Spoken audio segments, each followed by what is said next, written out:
¿Qué te parecen 365 días de contenidos digitales para tu empresa, negocio o emprendimiento?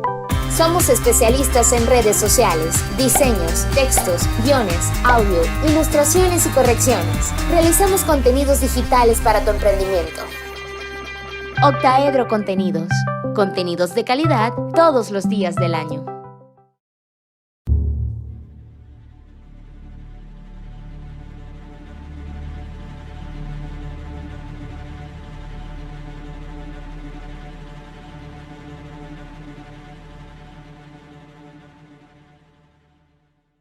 Mira, qué triste es que yo recuerdo cuando se divulgan los resultados de la elección Capriles-Maduro en el año 2013 y yo veo que la oposición queda supuestamente a un punto de ganarle a Maduro, o menos de un punto, fue nada. Y digo, bueno, no importa. Qué triste es porque, o sea, estamos hablando, yo tenía 10 años menos, ¿no? Tenía 23 años, una cosa así, 22 años. Y ya yo a los 22 años, o sea, la noción política que yo tenía era de que el chavismo era imbatible.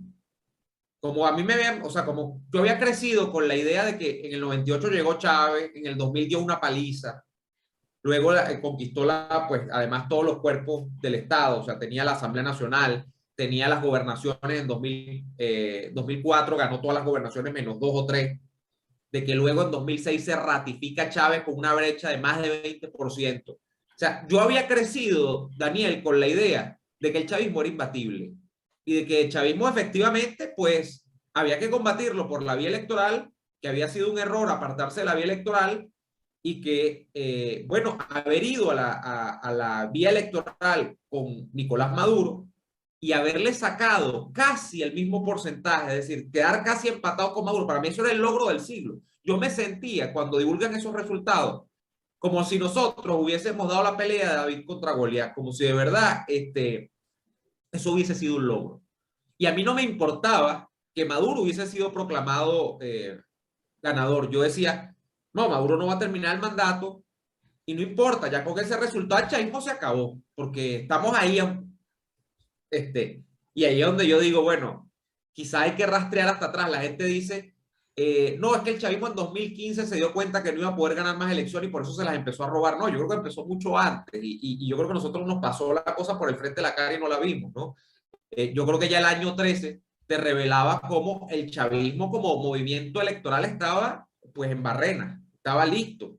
Y probablemente Capriles ganó esas elecciones. Yo no tengo elementos a la mano para decirlo, pero él mismo lo dijo. Tengo dudas sobre los números. Yo quiero decirle al candidato al gobierno, el derrotado el día de hoy es usted. Y se lo digo con toda firmeza. Usted es el derrotado, usted y su gobierno. Y lo digo con toda la firmeza, con todo el compromiso, con toda la transparencia. Nosotros no vamos a reconocer un resultado hasta tanto aquí no se cuente cada voto de los venezolanos, uno por uno. Nosotros le exigimos al Consejo Nacional Electoral que aquí se abran todas las cajas y que cada voto de Venezuela sea contado. El pueblo venezolano merece respeto. Aquí no nos van a confundir. Manejé toda mi vida conceptos de este tipo y alineé muchas conductas que nos llevarían a plantear una pelea de fondo contra el poder. Bueno, chicos, el día de las elecciones en la tarde, que gana Capriles, yo llamo a JJ porque habían toda clase de rumores, el alto mando alineado, chicos, en televisión dice que se esperan pues eventos importantes de ratificación del curso democrático. A mí me volvió aquello a que ya preparaban el fraude desde el propio alto mando militar. Llamo a JJ y le digo, mire, esta gente está preparando una vaina, chicos. Pero no hagamos caso al psicoterror, me dice JJ. Vamos a esperar y esperamos. Pero automáticamente empieza a correr la validez del documento que iba a ser el documento clave para JJ, para mí y para Capriles, no necesariamente, pero sí empieza a ser estar alineado las cosas que yo planteo en ese texto. ¿Por qué hasta este momento no hay algo que omití en la información, que es la clave? Ese documento yo venía a discutirlo con el señor Capriles, no con él, sino con sus familiares, su hermano y su papá y no sé qué vaina, 2 días antes de las elecciones. Le iba a poner los 3 documentos, las 3 tesis, y ellos iban a saber que había esa elaboración estratégica sobre el asunto. Llegó a Caracas, chico, y no hubo manera de reunirme con esa gente. Se le llamó esperando una llamada de ellos, no sé qué cosa. No quisieron reunirse conmigo para discutir los famosos documentos estos. Yo le digo al Consejo Nacional Electoral, nosotros queremos aquí el Comando Simón Bolívar, nos diga cuándo vamos a tener nosotros acceso a todas las papeletas, a todas las cajas, que se cuenten las actas, que se cuente voto por voto, porque además, y ahí lo debo decir, en el mejor espíritu, nosotros al hablar con el gobierno, le dijimos al gobierno que nosotros tenemos, de acuerdo a nuestros conteos, un resultado distinto al resultado que se ha expresado en la noche de hoy. Pero en la noche de ese día, de las elecciones, empiezo yo a ver cuando Capriles, chico, se sacude no sé de qué telarañas y empieza a decir cosas muy coherentes y contrarias al fraude en curso. Yo, coño, el hombre está aplicando la vaina, ¿entiendes? Aplicando la cosa. Y empieza efectivamente durante 3 días, chicos, casi textualmente a decir las cosas que planteábamos en ese documento de frente al caos, frente a, ¿cómo se llama? Frente a la manipulación electoral y el desconocimiento del triunfo, llevar el país a un marco ¿cómo se llama?, de confrontación abierta contra el régimen e ir eventualmente a una insurrección. La insurrección estaba en las calles.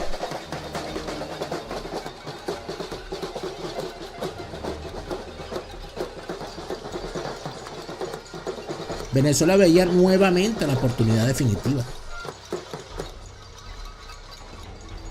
Todo nuestro pueblo haga sonar su olla, su cacerola, para allí drenar los comandos familiares frente a su casa, drenar. Eso es un mecanismo de expresión. Bueno, el país estaba dispuesto a ese clima. Bueno, chicos, ¿cuál es mi sorpresa de que Capriles no me sorprendió totalmente, pero todo el mundo sí se sorprendió y yo terminé sorprendido también. Siendo claro de cuál es nuestra posición. Nosotros sabemos que la agenda que ustedes tienen, los del gobierno, es tratar de que el país entre en una situación de confrontación y de violencia para que aquí se pierda el objetivo, la razón por la que estamos nosotros hablándole al mundo, que es para que se cuenten los votos, para que se permita conocer voto a voto, cuaderno de votación y acta, cuál es el resultado del domingo. La marcha convocada al Consejo Nacional Electoral se cancelaba y en su lugar nos mandaban a nuestras casas. El hombre se chorreó porque alguien le dijo chorréate. Y queremos abonar el terreno para que esto se resuelva. Y que se resuelva como tiene que resolverse en los países donde hay democracia. Si es que en nuestro país podemos hablar entonces de que la democracia funciona. Así que a nuestro pueblo, esta lucha fue de ustedes, esta lucha no ha terminado, ahora arranca otra etapa, una etapa de auditoría, de mucho trabajo, estaremos allí, esto va a tardar unos días, eso hay que decírselo con toda la franqueza, siempre le he dicho a las venezolanas y a los venezolanos su confianza para dirigir esta crisis, para conducir este proceso. Y siempre hablarles con la verdad. Esto va a tardar algunos días. Y vamos a hablarles con la verdad. Lo que vayamos viendo, lo vamos a ir diciendo. Buscaremos la forma de hacerlo. Habrán distintos voceros. Yo tengo también que incorporarme a labores que tengo también. Todos tenemos que continuar y buscar la verdad. Y la verdad, yo estoy seguro que más temprano que tarde, la verdad saldrá a flote. Y la verdad no solamente que saldrá a flote, sino que va a tener consecuencias, la verdad. Y ya iremos. Yo estoy seguro que ya tendremos suficiente tiempo para ir conociendo cada capítulo de esta historia. Y en la memoria de todos quedará el salserolazo. Yo llamaría que cada quien ponga, no cacerola, sino ponga música en su casa. Pues está todo el famoso salserolazo y toda esa cosa pues nefasta que ocurre después.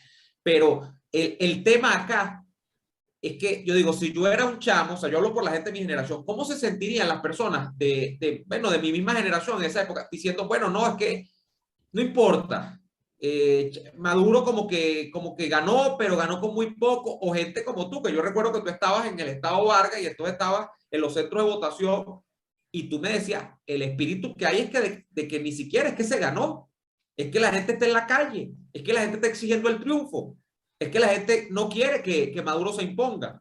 Y bueno, y eso llevó a cualquier cantidad de episodios en esa misma noche de los resultados y toda esa cantidad de cosas, ¿no? Pero yo me sentí de verdad como en las puertas de un cambio. Y estamos hablando hace casi 10 años, ¿no? Yo dije, esto no dura mucho más. Y fíjate, lo triste es que ha durado mucho más. Ese es el gran problema.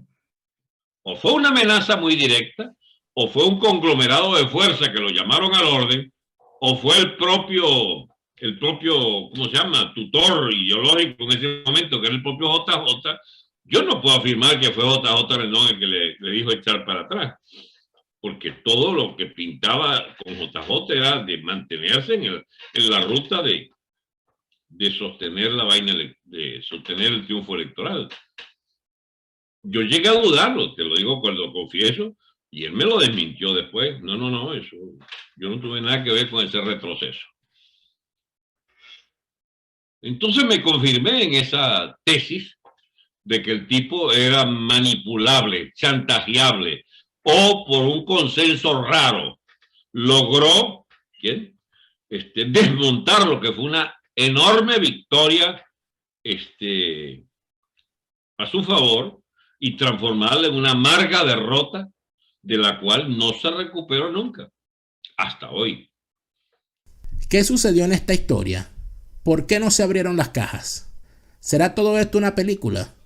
Bueno, ahí hay una parte de la historia que a nosotros nos han contado. Yo no la conozco, debe haber mucha gente que la conozca. En lo personal yo no la conozco, pero allí evidentemente ocurrió algo inusitado. Allí debe haber mediado algún tipo de presión. Yo no sé si por la vía del financiamiento, por la vía de escándalos, por la vía de una suposición que tiene uno mucho con los líderes de la oposición venezolana, que es que les tienen algo guardado y uno no sabe y que por ahí los presionan. Yo no sé si es registro fotográfico, videográfico, auditivo, audiovisual, no sé, bancario, no lo sé. Las primeras declaraciones corresponden casi que a una declaratoria de fraude. Las primeras declaraciones corresponden casi que a un llamado a la insurrección popular legítimo, porque te estaban robando el legítimo derecho de ejercer la soberanía popular a través del voto. Y luego tenemos a un personaje que termina justificando ese fade out, esa bajada de volumen, en que evité un baño de sangre, que por cierto le ha salido muy cara a la historia porque los años que vienen después, los primeros años de Maduro, son de los peores años, incluso cuando estaba Chávez vivo lo comparamos, son de los peores años en términos de violencia en Venezuela, en aquel momento todavía por la vía de la criminalidad, o sea, mataban gente, pero a borbotones no solamente los fines de semana, sino entre semanas se puso de moda el secuestro express, se puso de moda pues los asesinatos en Caracas, toda esa cosa, entonces, y bajo la jefatura chavista, ¿no? Sí, Colombia se chorreó, esa es la evidencia, porque un discurso brutal que viene rodando contra la estabilidad de Maduro y de golpe él cambia y empieza a ser aquiescente, empieza a querer capitular y finalmente tan capituló que ahí está Maduro todavía 9 años después, 10 años después. Él supo lo que entregó, solo él sabe quién se lo pidió, la embajada yanqui en la Cámara Venezolana Americana, Fedecámara, la iglesia. Acuérdate que siempre en todas esas vainas de la MUD y la vaina electoral, etcétera, siempre hay un factor, por ejemplo, que es temible, que son los jesuitas metidos allí en la católica y la vaina. Anda tú a saber si no fue un consejo no de la iglesia, sino de los jesuitas. Anda tú a saber si no fue un concierto de grupos poderosos.